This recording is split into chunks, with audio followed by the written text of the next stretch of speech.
David Muir, ABC's World News Tonight, America's most watched newscast. Now streaming same day with all the breaking news of the day on Disney+. Most watched, most trusted. Now on Disney+ every night.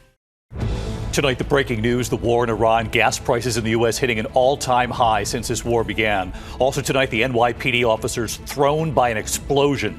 And there's an emergency unfolding at a high school. First, gas prices in the U.S. soaring, now $4.40 a gallon, higher in some parts of the country.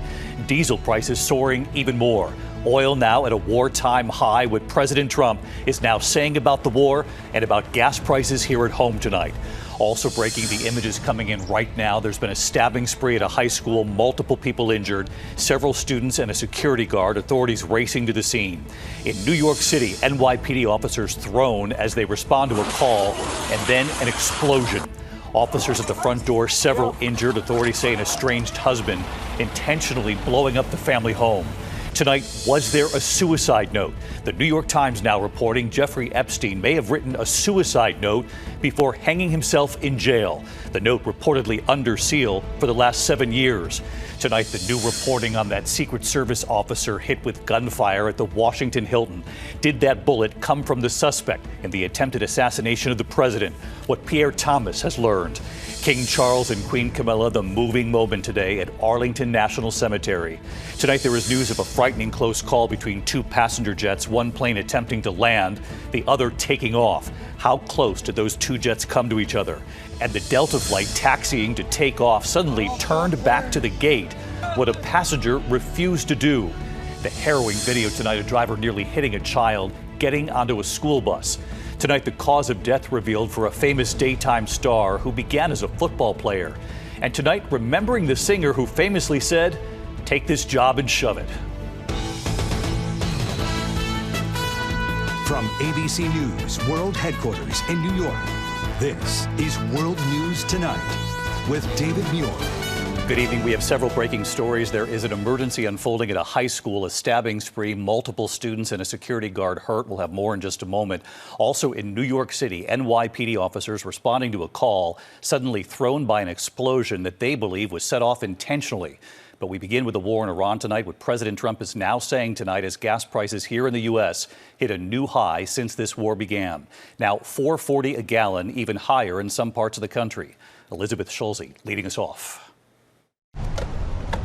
Tonight, the cost of the war with Iran surging fast and straining the budgets of American families and businesses. Drivers are now paying an average of $4.40 a gallon, up 35 cents in just the last week, and $1.46 since the start of the war, the highest price in 4 years. Having to choose between gas and food, and that's a very hard decision. President Trump today asked about gas prices. The average price of a gallon of gas is now $4.30 in this country. And you know what? And we're not going to have a nuclear weapon in the hands of Iran. The gas will go down. As soon as the war's over, it'll drop like a rock. But tonight, gas prices are climbing in every state, surging fastest in the Great Lakes, Illinois, Ohio, Wisconsin, and Michigan.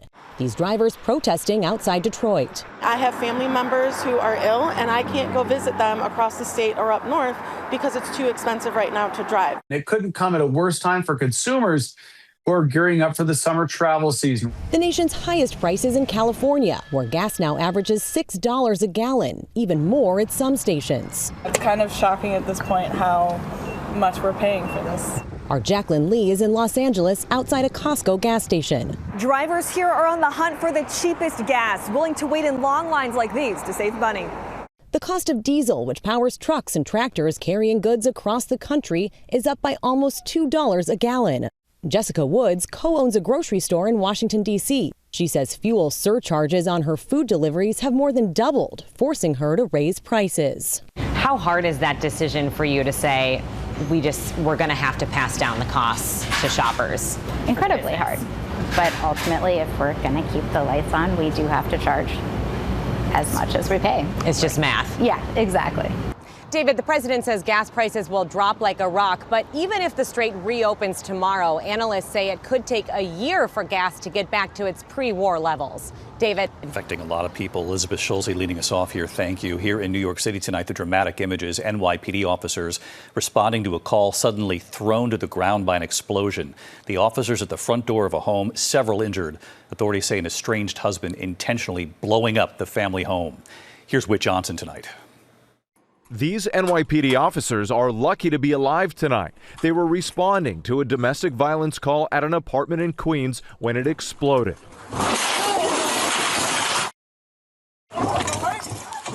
It happened around 3 this morning after a woman called 911 saying her estranged husband came to the home drunk and forced his way inside. They said he threatened them with a knife and was carrying 2 garbage bags containing yellow canisters with contents unknown. The woman, her daughter, and 3 grandchildren managing to escape the multifamily home. With an odor of natural gas in the air, cops using the woman's keys to unlock the apartment door when suddenly we had an explosion. Officers jumping right back to their feet, racing to save anyone who may have been trapped inside. Come here, pass the I can't breathe. It was just a lot of commotion of yelling. I heard a blood-curdling scream. Flames engulfed the house. Authorities say the suspect's body is believed to be under the rubble. Last night's incident could have been a lot worse, and we are grateful that all the officers are going to be okay. And David, officers had been called to that house for domestic violence issues multiple times over the past several years. David. Just incredible images, Whit. Thank you. There are also images coming in right now. There's been a stabbing spree at a high school in Washington State.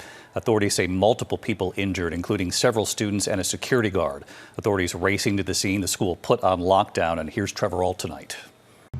Tonight, 5 people injured, 4 seriously after a horrific stabbing at a Washington State high school. We have a total of 5 reported patients. 1 is a staff member with a laceration to a forearm. Authorities racing to Foss High School in Tacoma around 1:40 this afternoon. The school put on lockdown. The Tacoma Fire Department says they found 4 students and a security guard hurt. Authorities searching the school for additional victims. The call indicated that there was some type of an altercation, a stabbing that occurred at the school. Tonight, officials say a suspect is in custody, and that suspect is a student. Triage from engine 16 driver. Suspect is in custody. Police requesting permission to transport him to. Hey, and David, this incident sparked a massive police response, and they do say now the scene at the school is secure.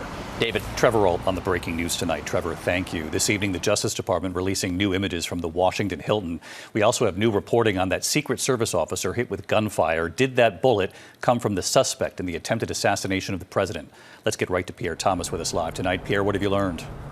David, for the first time, we're seeing close-up surveillance video of what took place at the White House Correspondents' Dinner.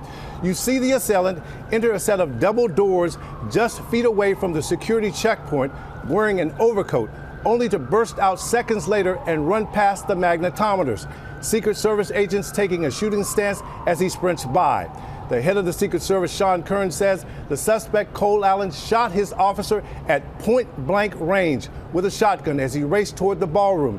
He says the officer then fell back, firing 5 shots in response. Authorities say the officer was hit by the suspect's bullets, but that his ballistics vest saved his life. There have been questions about whether the officer's shooting was a case of friendly fire. Authorities say ballistics test results for the vest are still pending. DOJ says video evidence proves that Cole Allen did in fact fire his shotgun and that they have recovered a buckshot pellet at the scene. Allen appeared at a detention hearing today and decided not to contest the government's motion to keep him in jail pending trial, David. All right, Pierre Thomas with new reporting for us. Pierre, thank you as always. There's news tonight involving Jeffrey Epstein. Was there a suicide note? The New York Times now reporting that Jeffrey Epstein may have written a suicide note before hanging himself in jail. The note reportedly under seal for the last 7 years. Here's Aaron Katersky. Tonight, the intriguing possibility Jeffrey Epstein left a suicide note before he hanged himself in jail that has been under seal for the last 7 years.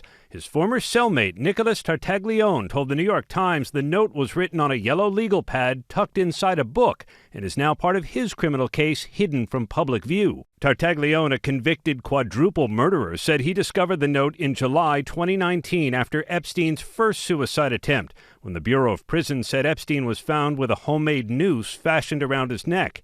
Sources told ABC News federal prosecutors in New York who charged Epstein with sex trafficking minors did not know about the note, but it appears to be referenced in a 2-page timeline contained in the Epstein files.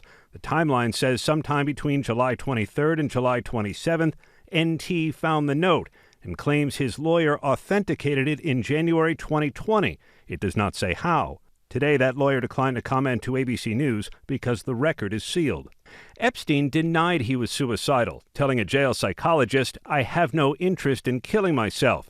But less than a month later, Epstein was found dead in his cell with an orange rope around his neck. If Epstein did leave a suicide note, David, that would be a critical piece of evidence investigators never saw.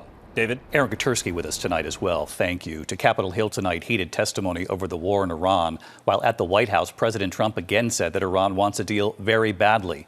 But the president saying the U.S. is still unclear who's running Iran. And Secretary Hegseth arguing the president doesn't need to come to Congress on this because the clock has stopped. Here's Rachel Scott. Tonight, with gas prices at their highest point since the war began, and the Strait of Hormuz essentially shut down, frustrated lawmakers grilling Pentagon Chief Pete Hegseth, asking him if President Trump will ever seek congressional approval for the war he launched 2 months ago. The hearing is in order. Tomorrow, a new milestone. It will be 60 days since the president notified Congress he was starting this war. The War Powers Act holds that Congress must authorize any war that lasts more than 60 days. But today, Hegseth saying he believes the ceasefire stops the clock on those 60 days. We are in a ceasefire right now, which our understanding means the 60-day clock pauses or stops in a ceasefire. You're not in. Yeah. It's our understanding, just so you know. Okay, well, I do not believe the statute would support that. Today in the Oval Office, the president again claiming Iran wants to make a deal. Nobody knows what the talks are except myself and a couple of other people. They want to make a deal badly. We have a problem because nobody knows for sure who the leaders are. It's a little bit of a problem. Tonight, for the 7th time, Republicans on Capitol Hill blocking a resolution that would have required the president to get congressional approval for this war in Iran. But there was one key difference. Republican Senator Susan Collins breaking from her party to support this resolution. She's locked in a tight re-election battle, and tonight she says the president's authority as commander-in-chief is not without limits, David. All right, Rachel Scott following developments from the White House. Thank you. Next tonight, King Charles and Queen Camilla now on their way home tonight after a moving moment at Arlington National Cemetery today. And did the king accomplish what he wanted to during his visit to the U.S.? Here's James Longman again tonight. Mission accomplished for King Charles tonight. He and Queen Camilla have left the United States after a charm offensive on President Trump that seems to have worked. He's a great king. He's the greatest king in my book. Relations with the UK badly damaged by the president's repeated attacks on Britain for not joining the war with Iran. So you keep in touch. Seem to be mended. Great people. We need more people like that in our country. And tonight, the king has already scored a win for Britain. President Trump posting that he's dropped his tariff on Scottish whiskey. On their last day, their majesties paid their respects at the tomb of the unknown soldier at Arlington National Cemetery. And they celebrated America's 250th birthday at a block party in Virginia, where once more Americans came out to thank him for his congressional address. And after urging Congress and Americans to protect this nation's natural wonders, Charles was visibly thrilled by his visit to Shenandoah National Park. And aboard the royal aircraft, one last goodbye from King Charles to a trip that even he may not have thought could have gone so well. David, controversy could easily have derailed this trip, but instead Charles has managed to endear himself to the American people and restore the UK-US alliance for now. David? Our chief international correspondent, James Longman. Great to have you stateside this week, James. Thanks. Tonight, House lawmakers voting to fund the Department of Homeland Security, ending the 76-day partial government shutdown, the longest in U.S. history. The House passing the Senate-approved bill funding most of Homeland Security's operations, including the Secret Service, FEMA, and TSA. The bill does not give additional funding to ICE. President Trump is expected to sign the bill. The stock market tonight, a new report showing the GDP remaining resilient in the face of rising energy costs in this country. The Dow Jones jumping 790 points today. The Nasdaq and S&P 500 closing out their best month since 2020, both finishing with record highs. When we come back, a lot more news ahead tonight. News of a frightening close call between two passenger jets. One plane attempting to land, the other taking off. How close did these two jets come? More in a moment. Also, the harrowing video tonight, a driver nearly hitting a child, getting onto a school bus. We've also learned the cause of death tonight revealed for a famous daytime star who began as a football player and what we've now learned. And America Strong tonight, three young friends, one unbelievable bond. All three of them receiving new hearts within 10 days of each other. This is really incredible. In a moment. Tonight, a frightening close call between two passenger jets in Sao Paulo, Brazil. One plane attempting to land, the other taking off. According to flight radar, they were just 450 feet apart. Authorities in Brazil are investigating this tonight. Meantime, Delta Airlines tonight saying an unruly passenger refused to get off the phone, forcing a flight from Miami to Atlanta to turn back to the gate just as it was taxiing for takeoff. Other passengers shouting at the person. The incident happened on Monday. The flight did eventually depart an hour late because that passenger wouldn't get off the phone. In Texas tonight, after outrage from families and lawmakers there, the owners of Camp Mystic are withdrawing their application to reopen this summer. 27 young girls and counselors were killed last year. Horrific floodwaters, you'll remember, sweeping through the camp in the middle of the night. Well, after weeks of emotional hearings, camp officials now deciding the season should not move forward this year. A very close call outside Tampa. Police say a driver ignoring a stopped school bus and nearly hitting a child crossing the road. Deputies issuing a notice of violation to the driver, and authorities are urging drivers to pay close attention to school buses after a number of incidents in recent weeks across this country. When we come back here tonight, the cause of death revealed for a famous daytime star who began as a football player. And tonight, remembering the singer who famously said, "Take this job and shove it." To the index of other news tonight, we are learning the cause of death for Days of Our Lives and Melrose Place actor Patrick Muldoon. Published reports say he died of a heart attack at the age of 57. Muldoon played football at USC before turning to acting. Scientist and entrepreneur Craig Venter has died. He helped pioneer the decoding of the human genome. In the 1990s, he assembled a team of researchers that helped to revolutionize microbiology and DNA sequencing. Craig Venter was 79. Country music legend David Allen Coe has died. Take this job and shove it. Coe wrote the classic Take This Job and Shove It and The Ride, and for years was an in-demand songwriter with an outlaw persona. David Allen Coe was 86. We'll be singing that in our heads all night long. Tonight, two co-stars from The Devil Wears Prada 2, Stanley Tucci and Emily Blunt, with a new honor, receiving their stars together on the Hollywood Walk of Fame, the two unveiling their plaques, surrounded by other stars, including Meryl Streep, The Rock, Matt Damon. It was also something of a family affair today. Tucci is married to Emily Blunt's sister, Felicity. When we come back here tonight, America Strong, three young boys, all in the hospital, all waiting for the same thing, a new heart, and then it all happened at once. Finally tonight here, America Strong, the story of three young boys, all at the same hospital, all waiting and hoping for the same thing, a new heart. And then the call came for each one of them, all at once. Tonight in Houston, Texas, one unbelievable bond. Three young friends, all just 6 and 7 years old, receiving life-saving new hearts, all within just days of each other. Tonight, all three are now going home. The boys all in elementary school, all in need of a heart, all treated on the same floor at Texas Children's Hospital. 6-year-old Preston spending 331 days in the hospital. 7-year-old Ahmed there 351 days. And 6-year-old Nasir spending more than a year, 423 days in the hospital. They would eat together, walk the halls together, they would laugh together, and they would all wait for their new hearts. Just this month, all three getting the news that it was time for their life-saving heart transplants within just 10 days of each other. And look at this, Nasir with his family, his care team lining the hospital walls, cheering for him. Nasir going home. And right there at the end of the hallway, the other two boys, Preston and Ahmed, waiting for Nasir, giving him a hug, saying goodbye. And right here tonight, all three boys saying hi to us. Hi, David. Hi, David. Hey, David. Nasir now home, Preston and Ahmed going home too in the next few days. And joining us too, hi, David. Their care teams, Dr. Joseph Spinner. Each of these boys, the first thing that they asked was, well, when was their friend getting a heart and how is their friend doing? All right, hi David. And Dr. Iki Adachi on their remarkable friendship, the 3 boys, their 3 new hearts, and the care teams there every step of the way. Their friendship continued even after successful transplantation. That's really amazing to see. Forever bond. 3 boys with new hearts. We are cheering them on. Their families, their care teams, their doctors. A lot of heart out there. You just got to find it. I'll see you tomorrow. Good night. David Muir, the most trusted anchor in America, the most watched anchor in America. Thank you for making World News Tonight with David Muir the #1 newscast in America.